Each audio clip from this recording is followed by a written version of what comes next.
this is an iHeart podcast. Guaranteed human. Do you ever wish your office felt better? Buzzy Space designs furniture and acoustic solutions that make workspaces more comfortable, more creative, and more fun. If you need a quiet corner to focus or a collaborative space to brainstorm, Buzzy Space has you covered. Head to buzzy.space to check out their innovative solutions and make your office a place people actually love coming to. That's BUZZI.space.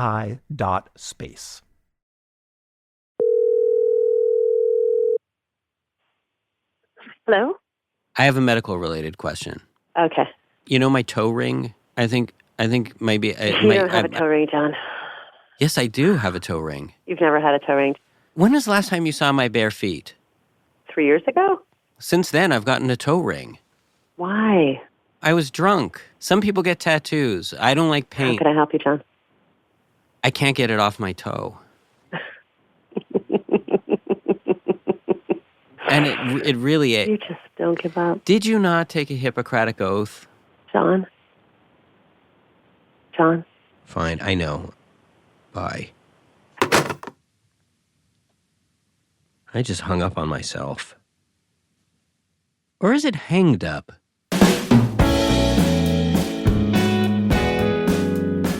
From Gimlet Media, I'm Jonathan Goldstein, and this is Heavyweight. Today's episode, Kenny.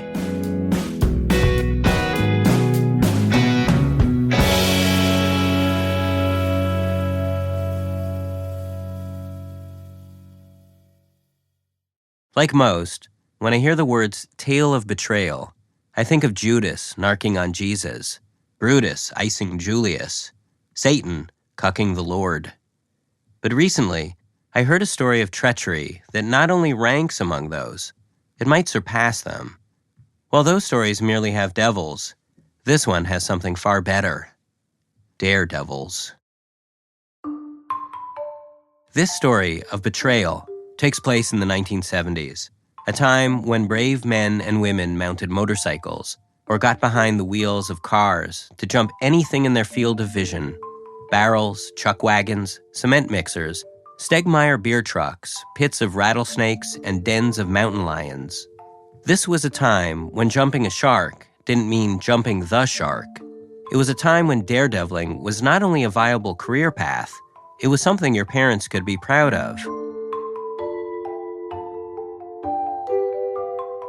I grew up in the 1970s in a neighborhood fully infected with daredevil fever. The older kids would lay us younger kids down on the sidewalk and jump us with their bicycles.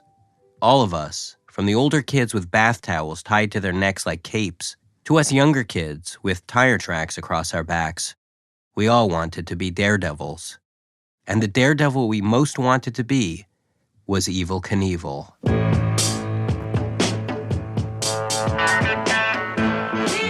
We ate from Evel Knievel lunch pails and played with Evel Knievel dolls. Evel Knievel was Elvis, Captain America, and Liberace all rolled into one. Viva, viva, viva Knievel. Viva, viva, viva Knievel. It seemed like everyone in the world wanted to be Evel Knievel, but there was one man who wanted more than that. He wanted to surpass Evel Knievel altogether. That man's name was Ken Carter, a.k.a. the Mad Canadian. Before he was the Mad Canadian, Ken was a grocery boy with a grade school education. His dream, to beat Evel Knievel at his own game, is captured in a 1970s Canadian documentary called The Devil at Your Heels. The movie opens at a local Halifax racetrack. The crowd's here to watch Ken Carter jump 18 cars. It's nighttime, and the crowd cheers wildly as Ken Carter barrels towards a ramp in a souped-up hardtop convertible.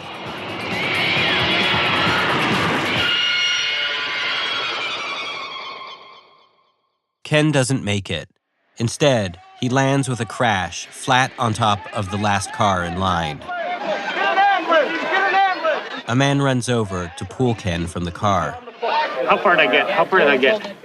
An ambulance crew arrives, and while being carried out on a stretcher, Ken waves to his fans. Okay, take me over to the microphone, please. Is there? The paramedics carry the stretcher over to a microphone, and while lying injured on his back, Ken makes an announcement. Believe me, we'll be back here tomorrow night. At 8 o'clock sharp, we'll be back here tomorrow night. Thank you very much. Thank you. Thank you. Thank you. Rub on a little Bengay, soak the Tootsies in Epsom salts, and hit it again the next night. For 3 nights. Every week. This is how Ken Carter makes his living. But he has plans to change all that.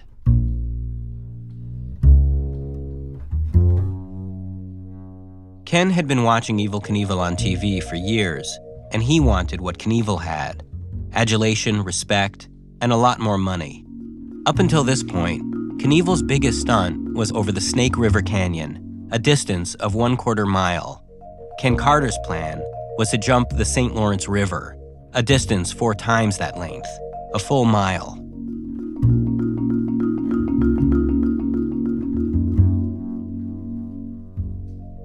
By applying a little Canadian elbow grease, Ken Carter was going to drive a rocket-powered Lincoln Continental off a ramp in Canada and land in the United States. Watching the movie as a Canadian, the idea of flying through the air in a Lincoln Continental while listening to Gordon Lightfoot on the 8-track player for 1 mile and landing in America without so much as a Canadian passport nor written attestation as to whether my rocket car contains fruits or vegetables felt noble. This is my dream. I don't care if I never jump again, but this I'm going to do. This is my dream. Nobody ever jumped a car a mile. That's what I'm going to do. But right from the jump, there are problems. Over and over, a date for the super jump is set, and over, things go wrong. The crew building the 10-story ramp miscalculates the measurements. I know Ken is deeply disappointed. He was dialed in to, as he says, he was dialed in to do it.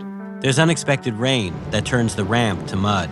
The crew tries to dry it off, using a helicopter. You know, I'm just coming to the end of my rope.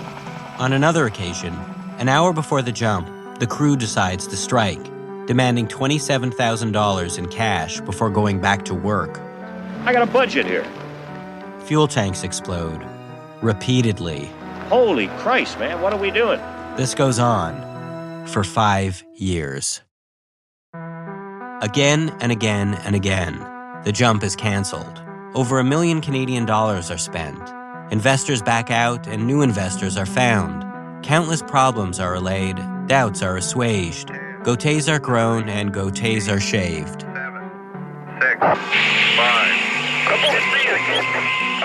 Abort!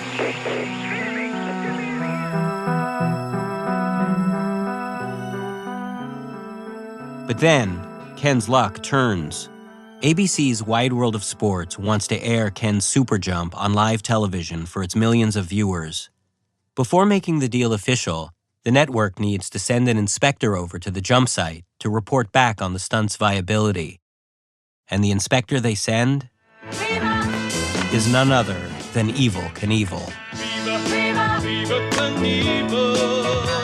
Once Evel Knievel gives it the go-ahead, ABC will air the jump. And once ABC airs the jump, Ken will become an international star. And kids will play with Mad Canadian action figures and carry Mad Canadian lunchboxes. Kind of reminds me of the canyon. How much higher is this ramp going to be? Another 30 feet, people. It should be noted that while Evel Knievel sports the sideburns of an outlaw, Ken Carter sports the goatee of an assistant professor. And while Evel Knievel looks like a rough-and-tumble movie matinee idol, Ken Carter, at the moment wearing a leather jacket and a gold chain around his turtleneck neck, looks like your best friend's weird uncle in a turtleneck. This looks like a dangerous jump to me, boy. You got no elevation. You got no room for error. Later, ABC airs Knievel's verdict. He delivers it while seated atop a bulldozer at the jump site. I don't think I'd attempt to try this stunt. I think that the time and preparation that's been put into it is much too little. This is maybe a daredevil stunt that might end all daredevil stunts.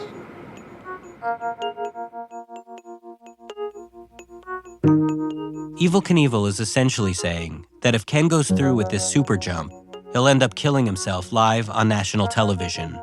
And in doing so, completely ruin the daredeviling industry for everyone. Ken, sitting on his living room couch, watches as Evel Knievel tears up his dream on TV.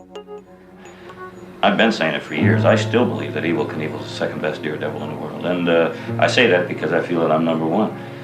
But I also feel that if you don't think in terms of win, you do not win. ABC was out. This was a blow, but not a betrayal. The actual betrayal was yet to come.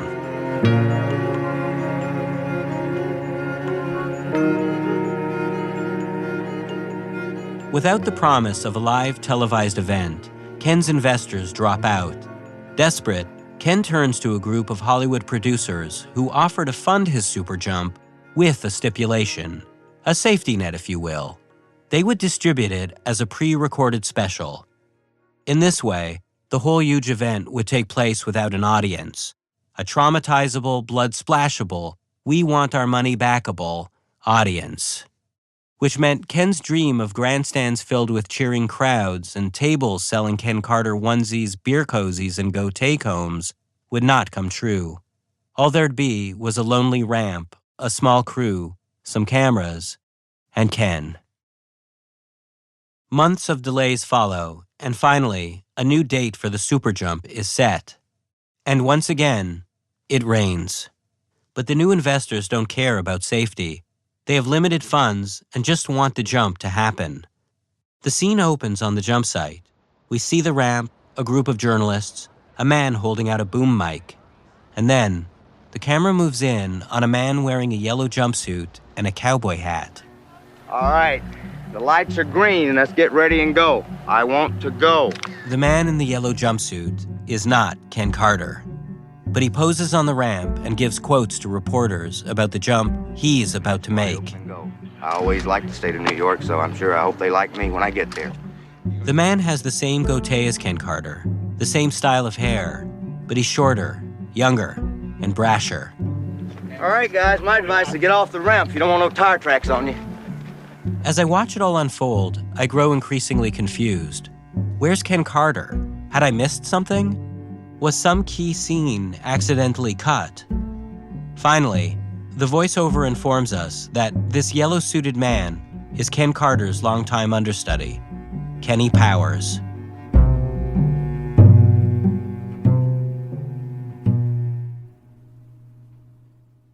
It turns out the investors had begun to suspect that Ken Carter had lost his nerve, that some excuse was always going to pop up, and he would never make the jump. So they came up with a scheme. Simply put, ditch Ken Carter and place Kenny Powers behind the wheel of the rocket car. Have him do the jump instead. But first, they had to get Ken out of the way, so they invited him to a fake business meeting at a hotel an hour from the jump site.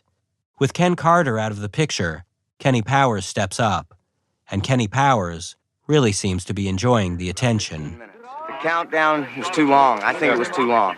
10-second countdown. That's all I need. If I'm not ready in 10 seconds, I'll never be ready. And I'm going to give it hell. Kenny warns the people of America to get ready. Staring into the camera, he instructs them to clear off their breakfast tables, because when he crashes down on their roofs, it might rattle the dishes. Do it now! Kenny Powers gets behind the wheel of the rocket car. The name, Ken Carter, emblazoned along its side. And then,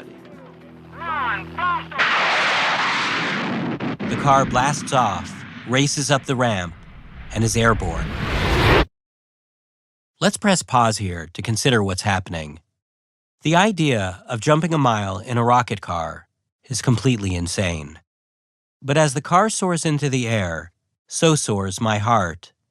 It might only attest to what hopeful creatures we humans are, but in this moment, as the car reaches top velocity, it seems that Kenny Powers, that humanity, might maybe, somehow, possibly make it across.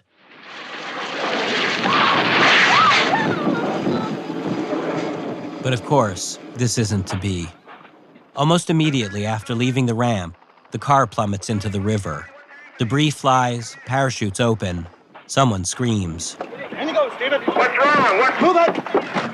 During his 9-second flight, Kenny Powers made it a total distance of 506 feet.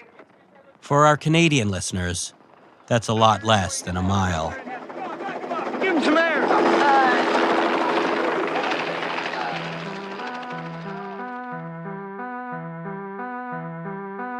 Because the car was built specifically for Ken Carter, Kenny Powers was too short to reach the gas pedal, so he never gained enough speed before leaving the ramp. Several members of the crew trudge through the water and pull Kenny Powers from the driver's seat. As though the spinal injury has yet to be invented, they carry him from the river atop their shoulders, bar mitzvah boy style. Ow, Kenny Powers says. Ow, ow. Later, he'll learn he's broken 8 vertebrae, cracked 3 ribs, and fractured his wrist.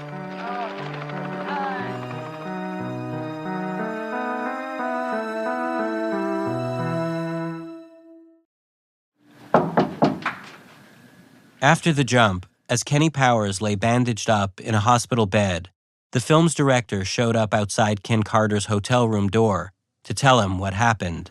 Ken, What the hell do you want? But Ken already knows. I just want to talk to you. Get the out of here. Eventually, Ken pulls him into the room. What? The camera crew remains in the hallway, recording audio through the hotel door. Did you know about this, Fortune? What is Ken? Did you know about this? We fade to black. Then, a title card appears on screen. It reads, 1 year later. Ken is shown sitting at the base of the ramp. He promises he'll make the jump someday. And that's it. The credits roll, some song about the power of a man in his dream starts to play, and the movie ends, without ever addressing the craziest detail in this whole crazy story. As it turns out, Kenny Powers, the man who hijacked Ken's car and his lifelong dream, wasn't just Ken Carter's understudy. Kenny Powers was Ken's best friend. Ken Carter and Kenny Powers have both since died, so I called Bob Fortier, the film's director, to see if I could find out more.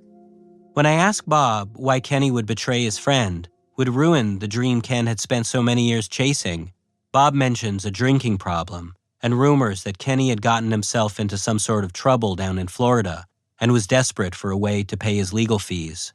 For Bob, the reason for this betrayal is as classic as they come: money. The backers offered Kenny a lot of money to betray his friend, and Kenny took it. That's just the kind of guy he was, Bob says, someone who'd betray the guy who'd been supporting him for 10 years, right at the last moment. After the movie wrapped, Bob never spoke to Kenny Powers again.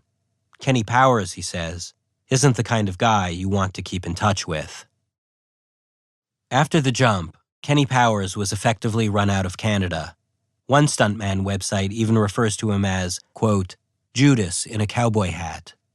And Ken Carter? He went back to his old life of racetrack jumps. About a year after the St. Lawrence River jump, Ken Carter died, attempting to jump a pond. He never achieved the legacy he'd hungered after, all because of his supposed friend, Kenny Powers.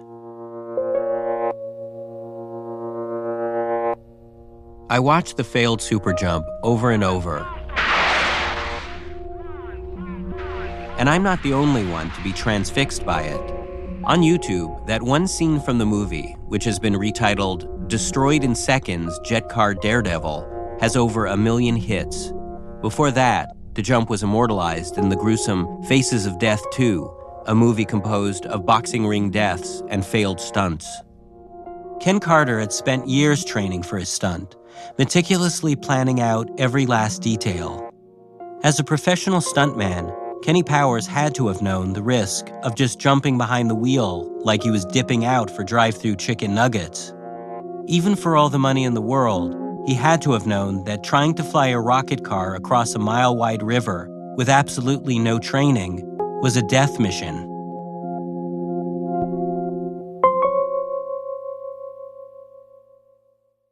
In a bid to better understand the Daredevil psyche, I bravely jumped down a rabbit hole of Daredevil subculture. I watched stunt video after stunt video and even learned the distinction between daredeviling, stuntmanning, and thrill mastering. I read about important industry figures like Spanky Spangler and Spanky Jr., Lucky Teeter, Calvin Scarecrow Shirk, Big Ed Beckley, Jim Crash Moreau, Stoney Roberts, Daredevil Doug Klang, Dr. Danger, Mr. Dizzy, Corey the Headache Howell, Froggy, Jasper the Clown, Walt King Kovaz, Bumps Willard, Risky Rick Cruz, Doug Danger, Earl the Squirrel, Nicky Mighty Aphrodite Mick Burnett, Don Snake Prudhomme, Levi the Kamikaze Kid Troutman, and Snooks Wenzel. It's while watching my stunt videos that CEO and Gimlet Media founder Alex Bloomberg sneaks up behind my desk and asks what I'm doing. Research, I say, pausing a video of a flaming station wagon falling from a drawbridge. I close the browser window and open up a TED Talk on how to do business, and Alex smiles approvingly. I know, folks, you're wondering, why do you allow Alex to walk all over you like this? But I've got a wife and child now, and podcasting into a chicken drumstick on a Canadian bread line is the last thing I need. At home that night, a one-room cold-water flat with a screaming baby and a second-hand bassinet, I continue my research. And somewhere around 3 a.m., I stumble upon a video that defies explanation. But he is known to auto thrill seekers across North America, the Mad Canadian. And your madness, I guess that's the way to call you. Well, I'll tell you what, The video was shot just a few months after the failed super jump, and Ken Carter is back to working racetracks. Here he is being interviewed before his stunt. There's a lot of kids out there watching who look at Evel Knievel, look at guys like yourself as heroes. This is where I spot something unbelievable. Strolling in the background, right behind Ken Carter, is the man who betrayed him, Kenny Powers. Kenny stops, turns to Ken, and just watches him, smiling. And then he walks out of frame and is gone.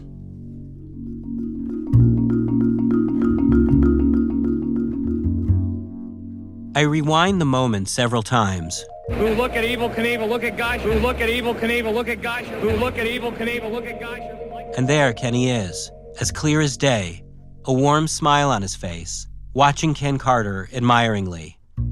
By all measures, Ken Carter should have hated Kenny Powers, should have been trying to hunt him down and beat him up. But there they were, happily spending a day together at the Speedway. A betrayal as grand as the one we see at the end of the documentary isn't the kind of thing you get over, especially not after a couple months. And so I hop down a new rabbit hole and search for whatever information I can find about Kenny Powers. According to the internet, Ken and Kenny remained friends after the jump. Not only that, but to quote the internet, Kenny Powers carried around an 8x10 photograph of Ken Carter, taking it everywhere he went, right up until the very end of his life. Why would Kenny Powers carry around a photograph of Ken Carter, the man he betrayed?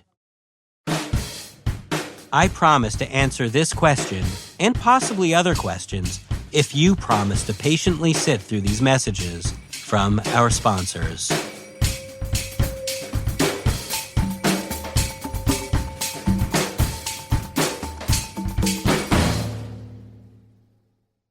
Do you ever wish your office felt better? Buzzy Space designs furniture and acoustic solutions that make workspaces more comfortable, more creative, and more fun. If you need a quiet corner to focus or a collaborative space to brainstorm, Buzzy Space has you covered. Head to buzzy.space to check out their innovative solutions and make your office a place people actually love coming to. That's BUZZI.space. Steve? Yeah. To help make sense of Ken and Kenny's relationship, I reach out to Steve Belock. Steve knew Ken Carter and Kenny Powers from the very beginning. For years, he spent countless hours with them on the road. You're in your car right now. It's all hands-free, so I'm good. Steve also toured in the Mad Canadian Stunt Show as a mechanic. Back then, he went by the nickname Super Wrench, named after, I assume, the tool that professional mechanics use, and not the feeling of sadness caused by a painful parting. because I had limited time for our phone call and wasn't looking for drama. At first, it was just me and Ken for the first 2 years, going around the country, jumping ramp to ramp, and he was stubborn. He was fair, but he was stubborn. Steve proceeds to pull back the curtain on the version of Ken Carter we see in the movie. According to Steve, he put a lot of pressure on his crew, often requiring everyone to sleep in the same school buses they jumped over. He aggressively booked shows miles apart, and while his team was forced to drive for days on end, Ken would fly ahead, arriving at the events in a helicopter. But in spite of the cushy travel arrangements and his Mr. Macho Man image, things were getting tougher for Ken. He was only in his late 30s, but in Daredevil years, Ken was old, his bones more brittle with each passing year. Ken fractured his ankles several times. That's why he walked funny. One jump in Tulsa, he landed past the ramp and split his sternum in two when he hit the sternum column. And when Ken was really hurting is when Kenny Powers would step in. When Kenny Powers joined the show, he was a young guy in his 20s. So as Ken spent more and more time laid up with injuries, Kenny would step in to perform for him, to the point where he was doing more jumps than Ken, but still getting none of the credit. I wondered if on the day that Kenny got behind the wheel of that rocket car, he saw it as a chance to emerge from Ken's shadow and show the world that he was the better stuntman. Because, Steve says, even when Ken was in top form, for a stuntman, he was surprisingly cowardly. Ken Carter was never really into speed, okay? He did not like going fast. Yeah, you know, there's a scene in the documentary where he's taken into that rocket car for the first time, and when he steps out of the car, you could see that he kind of has his stomach is just in his throat. He probably had to change his underwear. I don't know if you can say that on radio, but... Lucky for us, we're not on the radio. We're on a podcast. And so, we could do all the cussin' and the fussin' we like. Butter tart lickin', sugar crotch kickin', spam dagger dorkin' squacker poo-poo platter with a heinous, that's right, rhymes with anus, case of the trots. That's just a few of the things I can say here at Gimlet Media. He probably shit his pants, to tell you the truth.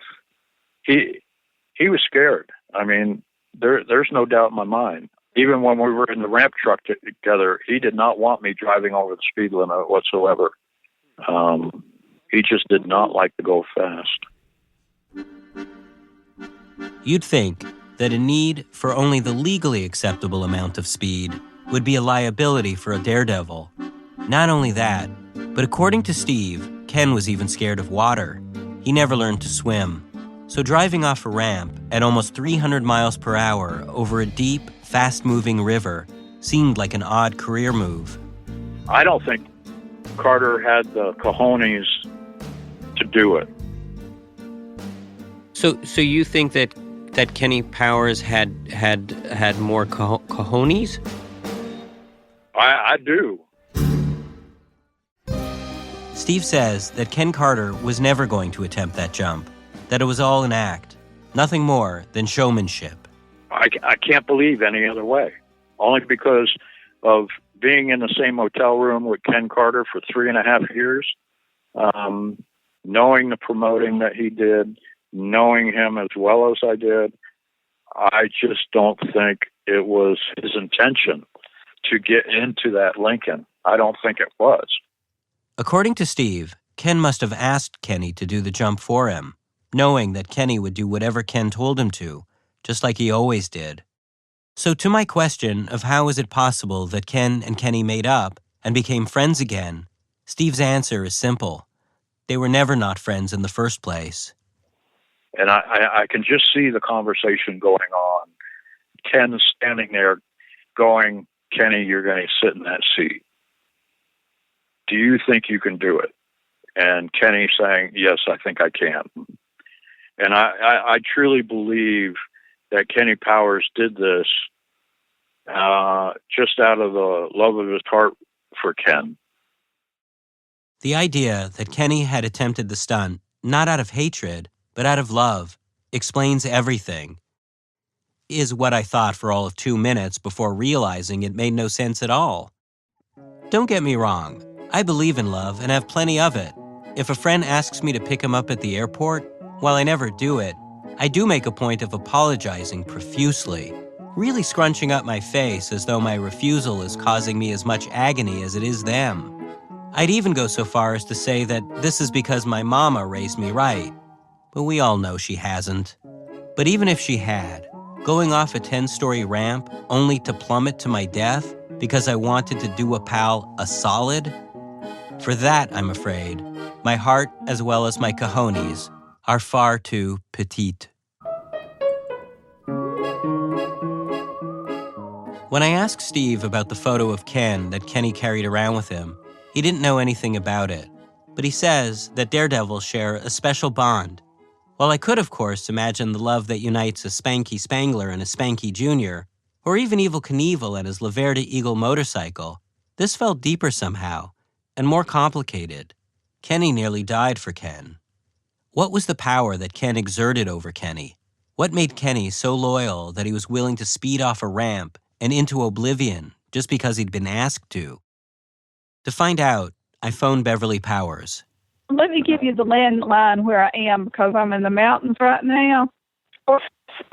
4454. Sorry. 64.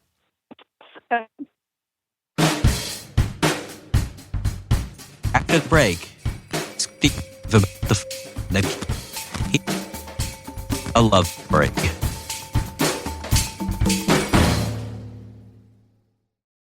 Hey, everybody. Exciting news. We're thrilled to share that our show was named one of the best of 2025 by Apple Podcasts. Thank you for listening and joining us on this journey straight to the top. If you're new to the show, we recommend you check out a few of our favorite episodes like Rob or Gregor or Christina. We're also in good company on this list, so be sure to check out the full Best of 2025 collection and discover other amazing shows right now in the Apple Podcasts app. Hello. Beverly? Yes. Let me turn off the television. Oh, great.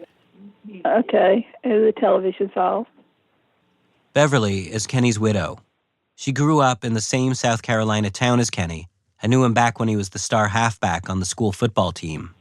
When I was in the 6th grade, Kenny was a senior in high school. And I had a crush on him then, but, he didn't know I existed. Years later, after Kenny had already been married 7, possibly 8 times, no one seems to be too sure, they found each other again. Kenny asked Beverly for a ride home one day, and then asked her if she wanted to stay for jambalaya. Oh, he was a wonderful cook, and he was a barber in the Navy. He cut my hair better than anybody has ever cut my hair in my life. He should have just stuck to barbering instead of the stunt manning. If he had, says Beverly, he'd have avoided all the pain of the super jump. All that he received in compensation for his jump was his paid medical bills. And that was it. There was no profit. No, Kenny didn't make anything, no.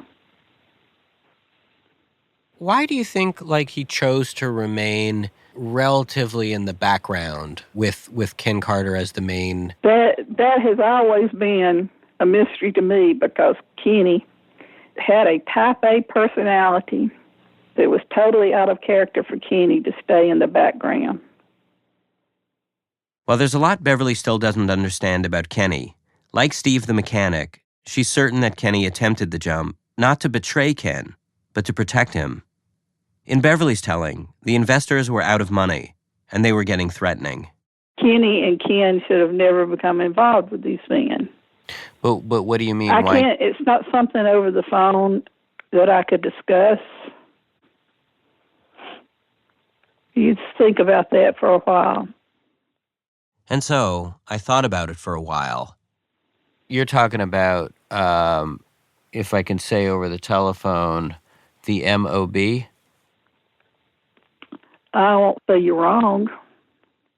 So Kenny Powers knew someone had to make that jump, and he also knew that because of his youth and physical condition, he stood a better chance of surviving it than Ken. That's why, according to Beverly, Kenny decided to step up. But unlike Steve the Mechanic's version of the story, Beverly says there was no secret plan, no plan at all, just Kenny deciding on his own, spur of the moment, to help his friend. And if that's true, Ken's getting angry back at the hotel might have been less about having the jump stolen out from under him and more about being scared for Kenny, and angry that Kenny would just up and try something so impetuous. In the documentary, when we first see Kenny posing beside the ramp, the voiceover explains that Kenny always wears his back brace when making jumps, but that day he'd left it behind. When I first saw the movie, I chalked it up to vanity, that as he enjoyed his moment in the spotlight, he wouldn't want the brace visible under his tight jumpsuit.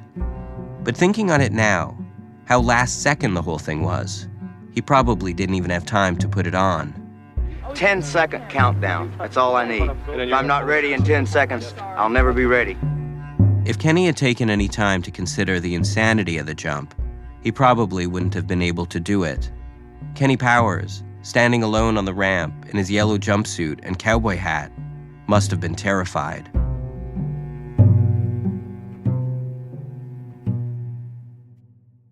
Beverly says that Kenny's relationship with Ken was more complicated than just the special bond between stuntmen. For Kenny, she says, the story begins much earlier. He was always an injured soul because of his abusive upbringing. He never could escape that. As his father was a binge drinker, his father was often very abusive to him. He talked about his father swinging around by his testicles once through the air. I think that one incident was pretty traumatic for him. Do you know how old he was? It must have been before he was 8 years old. I think he might have gotten things from Ken Carter that he never got from his father and that he really needed emotionally. Just spending time with him is showing him affirmation and teaching him things and helping him to grow as a person and as a professional and making Kenny feel good about himself. When the car was floating in the water, even with 8 broken vertebrae, he was getting himself out. And the first thing that he said, "Did I do well? Are you pleased?" He wanted to please people.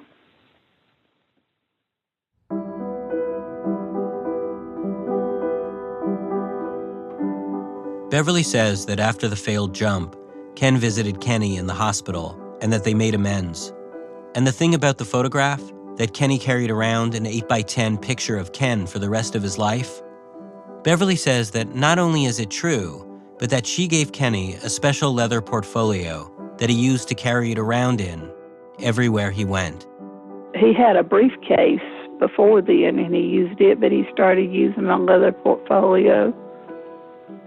Were there other photos in there that he had? No.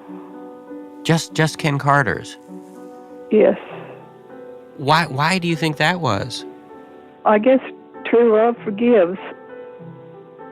Kenny never quit loving Ken. He loved Ken.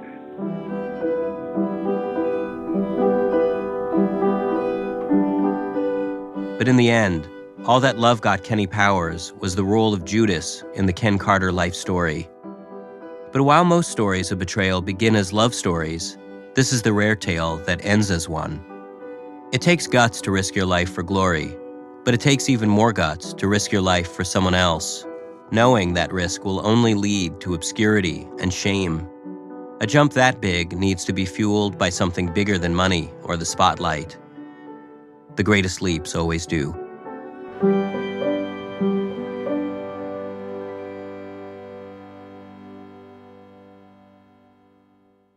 After the failed super jump, Kenny continued performing stunts on his own, but he never achieved even a fraction of the fame and respect that Ken Carter had.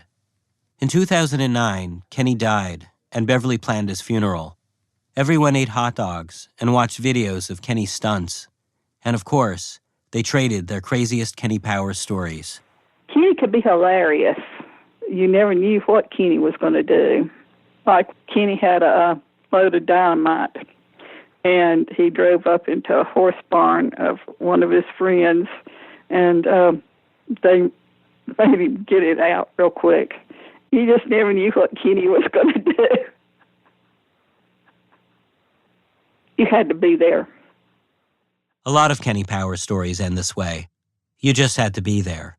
For the time he snuck up behind a friend at the urinal and kissed him on the lips, or the time he wore his best suit to visit the dogs at the town dump.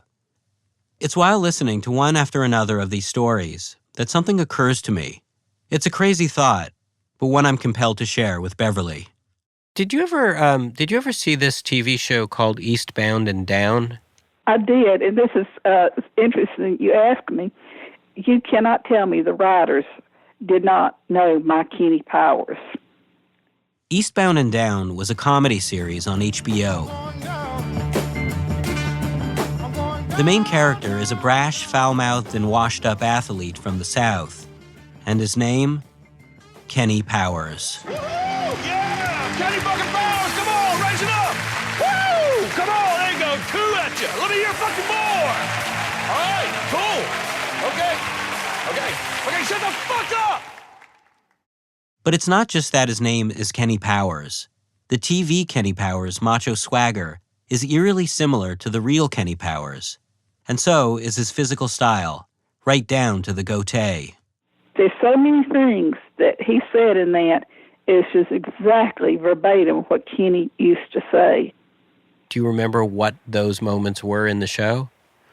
I don't think I can repeat it. Oh, please, go ahead. After all, it is a butter tartan podcast. Oh, I don't talk this way. Like when they say, Kenny motherfucking Powers as an example. Kenny could use the F word as a noun, verb, adverb, conjunction, adjective, all in one sentence in every sentence of the paragraph, quite effectively. I'm not kidding. I'm fucking in and you're fucking out. Now get the fuck out of my chair. Konnichiwa, bitches. I'm Kenneth Powers. After Kenny died, yeah, my son and I used to sit and watch it and laugh, and we'd say, Kenny. It was hilarious. It really brought comfort to me. The idea of Beverly sitting on a couch in the days after Kenny's death and taking solace in the antics of possibly one of the crudest, most offensive characters in the history of television was enough to warm my heart and my researching fingers. I'm looking at the Wikipedia page for Kenny Powers, the character from Eastbound and Down. Okay. Yeah, it has all of his nicknames here. The People's Champion, the Shelby Sensation, the Man with the Golden DICK, Dr. C.O. Okay, some of these I can't even say some of these. Even a podcast has its limits. But as I continue to read, I see that Wikipedia supports our theory. The name Kenny Powers, it says, was inspired by a real-life American automotive stuntman in the 1970s by the same name. But there's no citation, no way to confirm whether it's true. So before getting off the phone with Beverly, I promise her I'll deploy all of my journalistic learnings and all of Alex Bloomberg's bitcoins to track down the truth. Eventually, I get a hold of an executive at the production house that makes Eastbound and Down. He forwards my question about the Kenny Powers character onto the show's creator and star, Danny McBride. The executive says that Mr. McBride, quote, wants to take the time to formulate a good answer. For the next few weeks, I send emails checking in to see if there's anything I can report back to Beverly. Even a simple yes or no would be fine, I say. But I never get an answer. In the end, I decide to take Mr. McBride's unusual response to mean that the real Kenny Powers did receive a legacy after all. For what greater homage can a person be paid than to be immortalized in a hit TV show? in such a way that there's just enough ambiguity to avoid possible litigation over the non-consensual use of their identity and/or likeness. I'm Kenny Powers! I don't mean to offend you, Wayne. You have fucking pissed me off, so I'm gonna go ahead and go. But I'm not gonna stop yelling, because then that'll mean I lost the fight. I love y'all very much. Peace out! So maybe, somehow, possibly, Kenny Powers did land that jump into America, after all.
Heavyweight is hosted and produced by me, Jonathan Goldstein, along with Kalila Holt.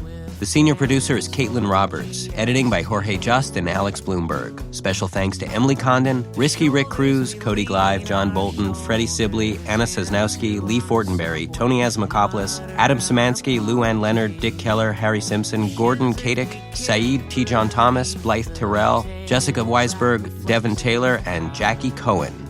The show was mixed by Kate Belinsky, music by John K. Sampson, Stephen Page, and the amazing Christine Fellows. Additional music credits for this episode can be found on our website, gimletmedia.com/heavyweight. Our theme song is by the Weaker Thans, courtesy of Epitaph Records, and our ad music is by Haley Shaw. You can watch the wonderful National Film Board of Canada documentary, The Devil at Your Heels, at nfb.ca. Follow us on Twitter at Heavyweight or email us at heavyweight@gimletmedia.com. We'll have a new episode in 2 weeks.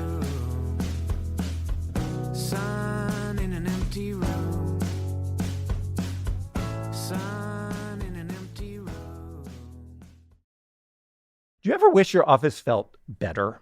Buzzy Space designs furniture and acoustic solutions that make workspaces more comfortable, more creative, and more fun. If you need a quiet corner to focus or a collaborative space to brainstorm, Buzzy Space has you covered. Head to buzzy.space to check out their innovative solutions and make your office a place people actually love coming to. That's BUZZI.space. This is an iHeart podcast. Guaranteed human.